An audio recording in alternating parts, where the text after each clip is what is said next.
প্রায় নির্মূল হওয়া হামের তাণ্ডবে বিপর্যস্ত দেশ।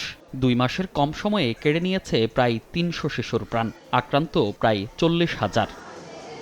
দীর্ঘদিন জ্বর সহ শিশুর শারীরিক জটিলতার প্রভাব পড়ছে মানসিক স্বাস্থ্যেও, ব্যাহত হচ্ছে স্বাভাবিক জীবনযাত্রা, বাধা পড়ছে সামাজিক বিকাশেও।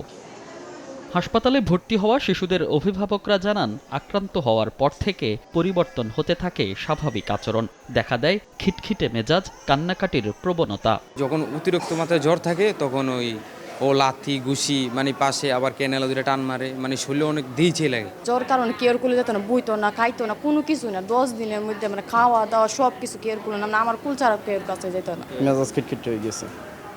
এখন পর্যন্ত তেমন একটা সুবিধা হয় না।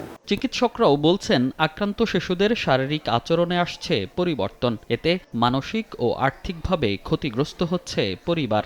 একটা বাচ্চা মিজেলস আক্রান্ত হচ্ছে, সেই ব্যাপারটা সে খেতে পারছে না, হাসপাতালে ভর্তি হচ্ছে, এটা যেমন রোগীর শিশু বাচ্চার উপর যেন মনস্তাত্ত্বিক একটা চাপ ফেলে, প্লাস রোগীর সাথে যারা আছে তাদের উপর একটা মনস্তাত্ত্বিক একটা চাপ ফেলে, আর্থিক মানসিক সব দিক দিয়ে আসলে একটা চাপ তৈরি করে।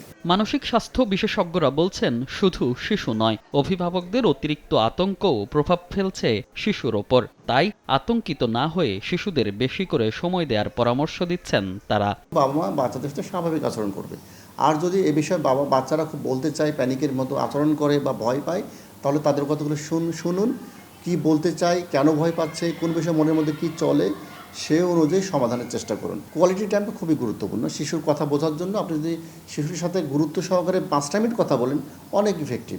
সময় মতো শিশুদের টিকাদান, সচেতনতা এবং মানসিক সহায়তা নিশ্চিত করা গেলে শিশুদের শারীরিক ও মানসিক সুস্থতা নিশ্চিত করা সম্ভব বলে মনে করেন বিশেষজ্ঞরা।